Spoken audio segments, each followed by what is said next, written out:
Introdução.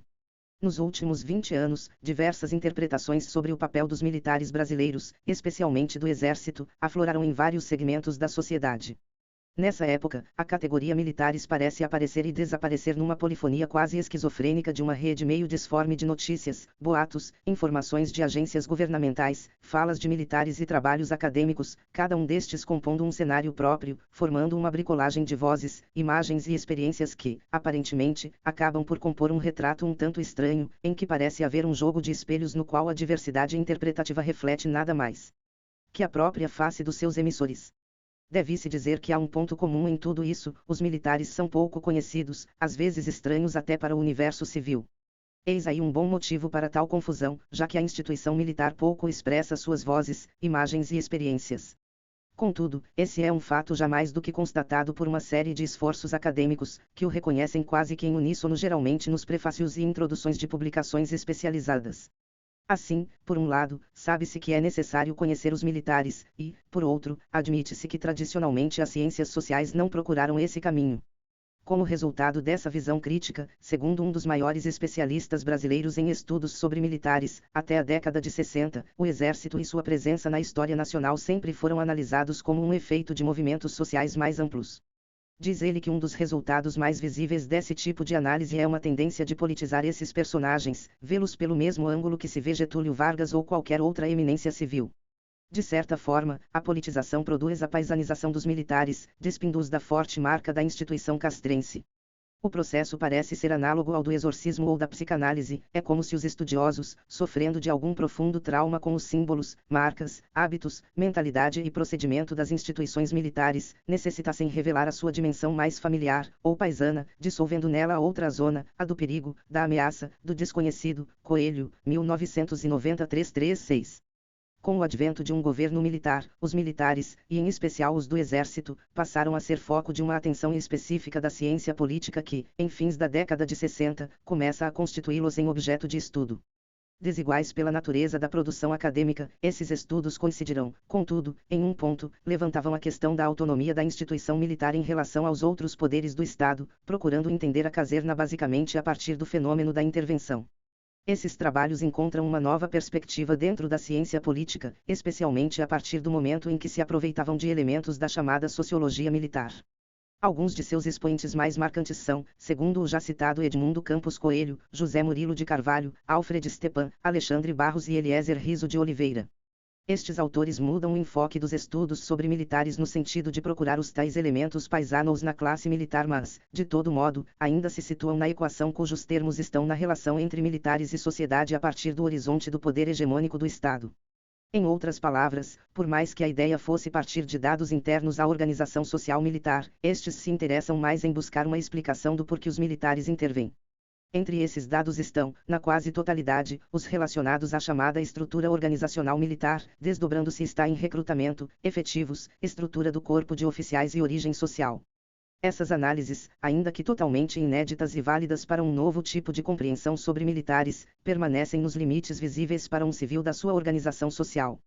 Seu interesse direto, o de explicar a intervenção, induz a um recorte suficiente apenas para mostrar os militares como uma organização que tende à endogenia, levando assim a uma explicação para sua autonomia. Neste sentido, esses modelos acabam por procurar vincular o militar à ideia de partido, certamente uma analogia próxima ao mundo civil, revelando assim a permanência dos tais dados de paisanização criticados pelo próprio Coelho.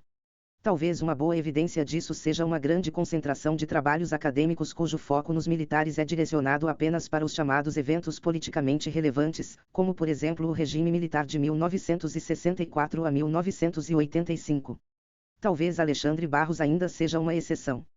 Sua tese, 1978, procura, entre outras coisas, mostrar a instituição militar como um corpo fechado à sociedade civil a partir de dados da chamada socialização militar e, assim, de certo modo explicar a relativa autonomia da caserna em relação aos outros poderes. No entanto, é o próprio Coelho que mostra que o modelo de Barros não chega a paradigma algum. Coelho, 1993-41, já que não mostra de que maneira os militares constituem uma organização, perdendo-se na intenção de enxergar os próprios limites de separação entre o mundo militar e o civil. Ainda assim, Coelho também não escapa a um ponto comum desse modelo, ao recortar seu objeto no sentido da busca de uma explicação apenas para o fenômeno da intervenção. Portanto, permanece a leitura dos militares a partir de um campo exterior à instituição militar, na medida em que a própria ideia de intervenção pressupõe ao menos a existência de um ponto de referência alheio ao objeto, isto quando o objeto não é, em si, outro, aparecendo os militares apenas como atores secundários envolvidos em processos sociais de outra ordem que não é especificamente militar. Obviamente, não é por falta de mérito desses autores que essa lógica paradigmática, de modo genérico, enquadra militares em modelos alheios à sua realidade. Isso é fruto de um recorte necessário àqueles que estão procurando ver a lógica da ação social em relação ao Estado, ao chamado poder político, às determinações históricas imanentes ao conflito entre forças produtivas e relações de produção, ou ainda, como já foi definido, no estudo de um único poder variável contido no universo total do Estado. Cohen, 1978-20, recorte próprio da ciência política. Neste filão acadêmico, se há uma característica comum, é que ninguém procurou entender os militares apenas pela própria organização social militar, pelas suas características internas, específicas e exclusivas, a partir da constituição de um mundo próprio, e, como tal, não familiar aos civis. Nesse sentido, se a ideia de partido é boa para se entender a intervenção, não é para entender os próprios militares.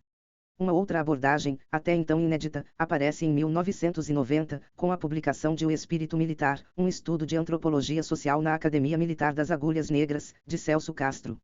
Este é o primeiro trabalho que constrói sua análise a partir de um exercício etnográfico, fruto de uma pesquisa de campo. A diferença substancial é que o recorte característico dos estudos antropológicos emana dos dados obtidos em campo, a partir do ponto de vista nativo. Talvez o dado que mais salte aos olhos nessa pesquisa venha do fato de ser a identidade militar construída em sua plenitude em oposição ao civil, razão suficiente para que, já num primeiro momento, seja possível desconfiar da adaptabilidade de categorias do mundo civil na explicação da conduta militar, como, por exemplo, a ideia de partido. Como o próprio Castro indica em outra ocasião, em pesquisa que realizei na AMAN em 1987 e 1988, ficou claro que um dos objetivos principais do intenso processo de socialização profissional a que são submetidos os cadetes é a construção de fronteiras simbólicas entre o mundo de dentro e o mundo de fora, entre militares e civis. O curso da academia pode ser visto como um ritual de passagem que tem por objetivo desenvolver nos indivíduos o espírito militar. O termo depreciativo usado informalmente entre militares quando se referem aos civis paisanos já indica que nesse processo de construção da identidade social as características negativas e positivas são atribuídas, respectivamente e sem exceção, aos civis e aos militares. Castro, 1992.230. Essa constatação, por si só, abre um caminho para aqueles que desejam entender as relações entre militares e civis e se surpreendem com o chamado fechamento da caserna. No entanto, um lado não explorado por Castro, seguramente porque sua pesquisa abarcou o universo de cadetes, permanece em aberto, por mais que os militares cotidianamente realizem e reatualizem essa elaboração de sua identidade em oposição aos paisanos. Castro, 1990, especialmente na academia militar, ao fato de que essa construção tem que ser negociada politicamente com a sociedade, afinal, por mais que a instituição tenda, como mecanismo de construção da sua identidade social, a se fechar numa micrototalidade e se tornar um mosteiro beneditino, ela tem uma face pública, por ser uma instituição nacional, pertencente portanto ao mundo da polis. É nesse universo que nos inserimos. Nossa ideia, surgida a partir de uma pesquisa de mestrado em antropologia, é captar um ponto de imbricamento entre as faces pública e privada do Exército, entender a articulação entre o grupo e a instituição nacional, pública, que, como tal, não deve ter interesses próprios, mas apenas servir aos interesses nacionais.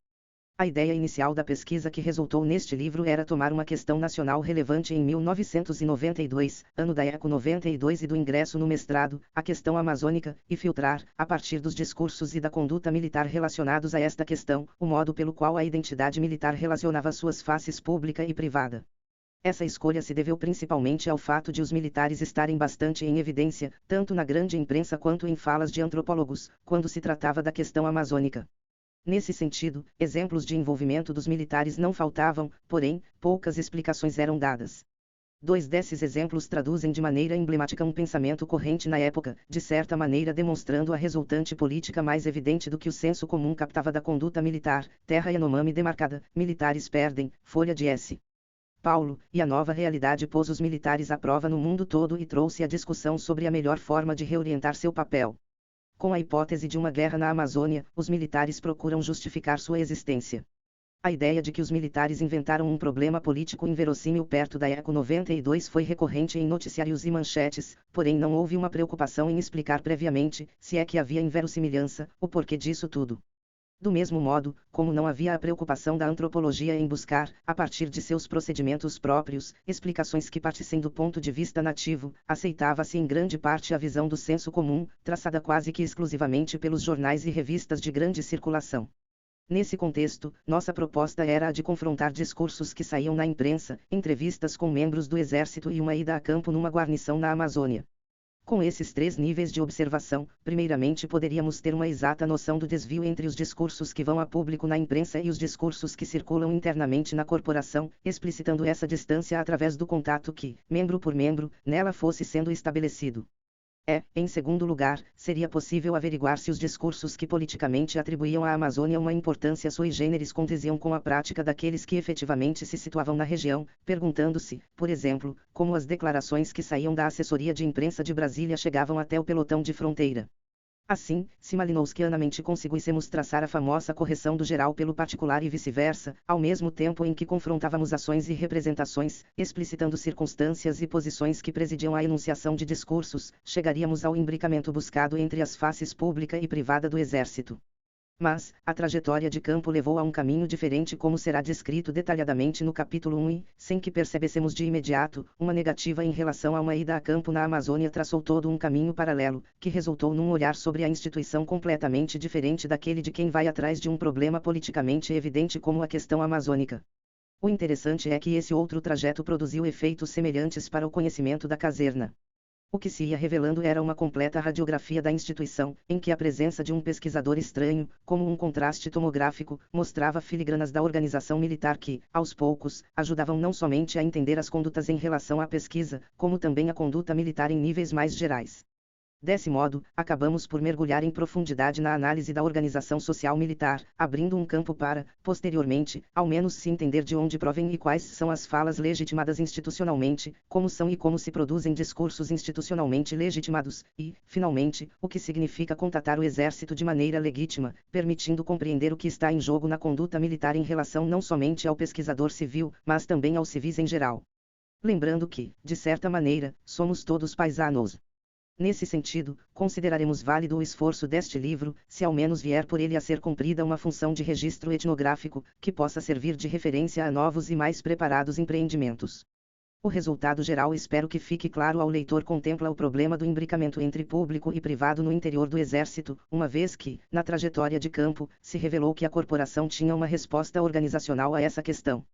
Isso se evidencia no nosso contato com militares, circunscrito, como será mostrado no primeiro capítulo, a um segmento do Exército que, por assim dizer, se especializou em articular a corporação com a sociedade civil. Esse segmento se constitui basicamente de núcleos de oficiais superiores, espalhados em grandes unidades e reconhecidos internamente como uma elite da força, de certa maneira encarregada de lidar com essa outra elite, a civil. Assim, é com base nesse contato e a partir dele que pretendemos responder algumas indagações com este trabalho, como se dá essa mediação entre o mundo militar e o mundo civil. De que maneira a organização social militar responde ao encontro desses dois mundos? Como é realizada a socialização militar fora da academia? Como os militares do Exército concebem quem pertence e quem não pertence ao seu grupo? Enfim, como a identidade de seus membros, que assim é construída, interfere na articulação política que é realizada com a sociedade global.